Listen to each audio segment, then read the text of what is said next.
So how do channels like the Anim Lot channel upload animated videos that are monetized without any copyright claims, and how can you use copyrighted animated videos legally on YouTube? That's what we'll be answering in this video, so stay tuned.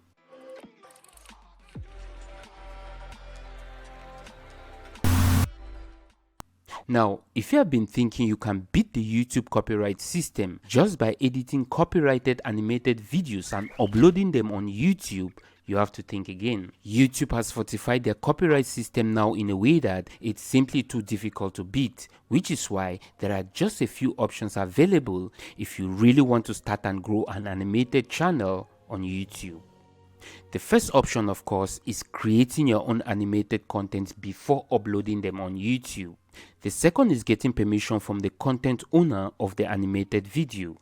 And the last option is using fair use, which will legally give you the rights to use any animated content to create your videos. Of course, unless you know how to create animated videos, the first option wouldn't be a difficult one for you to pick. The second option will require you to obtain a license or permission from the owner of the copyrighted animation video. That means you will have to contact the movie publisher and all the different bodies that made the movie, have them to accept your request of using their animated movie before you will be granted permission to use it. And of course, that will all depend on how much you are willing to pay for it.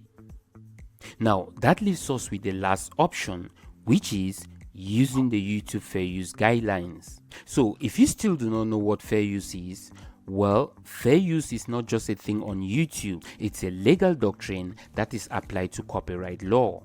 So what is the copyright law? Well, copyright is protection for tangible expressions of an idea. It's intended to give the creator of something original the ability to use and make money from it without others being able to use it themselves. Now, understanding how to apply fair use can greatly transform any copyrighted content to a unique video that can easily be monetized on YouTube without any copyright claims. In this video, I'm going to walk you through step by step on how to transform animation videos following the YouTube Fair Use guidelines so that you know exactly what to do if you want to start uploading animation videos on YouTube. But before we get into all that, if this is your first time to this channel and you are interested in starting and growing a YouTube automation channel, make sure to check out the YouTube automation ideas and tips playlist that pops up on the top right of this video. And don't forget to hit that subscribe button, and let's get started. Now, because the copyright law is a little bit difficult for us to understand and apply, YouTube decided to break it down for us into 4 major factors. The 4 factors includes transforming the animated copyrighted content, the amount or portion of copyrighted content used as a whole, and finally, the effect of use upon the potential market of the copyrighted content. These are the 4 factors that you have to consider when trying to apply fair use in your videos. Let's now look deep into each of the factors to see how you can start applying it when editing your animation videos. So, transforming an animated copyrighted content simply means adding new expression or meaning to the original movie or copyrighted content. What that means is you have to create your videos in a new way that is different from the original content, not just merely taking the original content and posting it on YouTube. You need to transform the original content. People, hear me. You have got to transform copyrighted work in order to qualify under fair use guidelines. Your use of the work is transformative. So now, how do you go about transforming the original copyrighted content, which in this case is an animated movie? Let's start by looking at an example of a channel that understands and uses fair use the right way. So the Anim Lot channel has over 160,000 subscribers, and all the owner of this channel does is uploading animated videos. If you click to watch any of the videos on this channel, you also see that the videos are monetized, and that's simply because the videos are copyrighted free. So how is this channel able to get away without any copyright claims? Surprisingly, the answer to that is all over the videos on this channel. For a start, the titles of the videos already tells you the videos are list videos, which by the way is the best way of transforming a video. You see, they are taking short video clips from different animated movies and putting them all together as a list video. Take this video for example. The creator has taken clips from animated movies where the main character is first weak but then turns strong, completely transforming the meaning of the original movies he's using to create the videos. You just have to be a little bit creative, you know.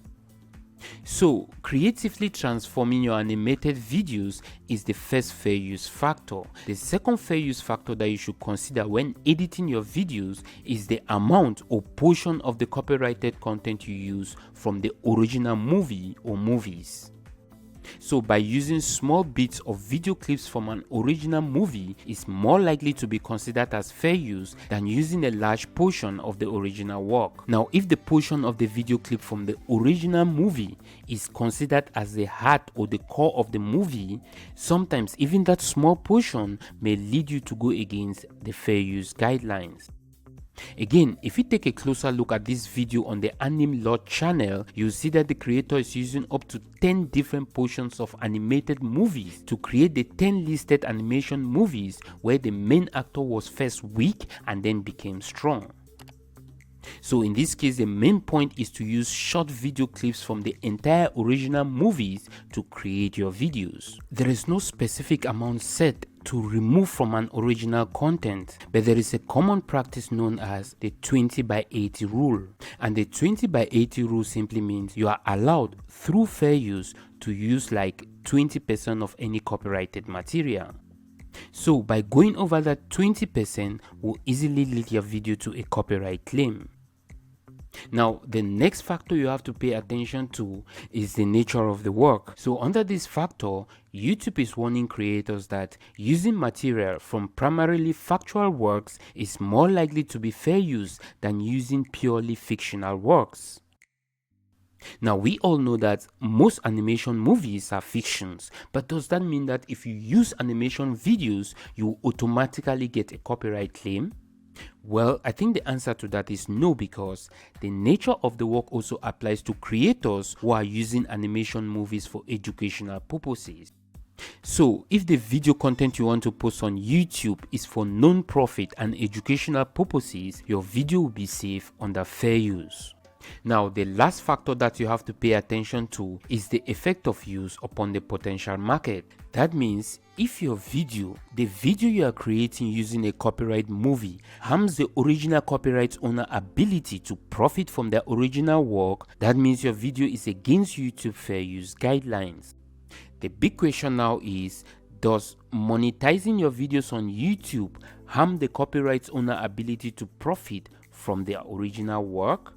Well, again, if you creatively transform your video, which is what the first factor was all about, it will hardly harm the copyright owner ability to profit from the original work because people will still want to watch the entire movie.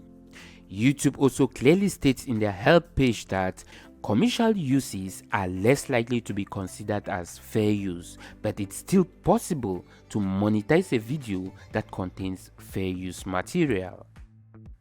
Now that you know all the factors that will help you make an animation video on YouTube without any copyright claim, the next question to ask yourself now is, what if you follow all the factors correctly and still get the copyright claim?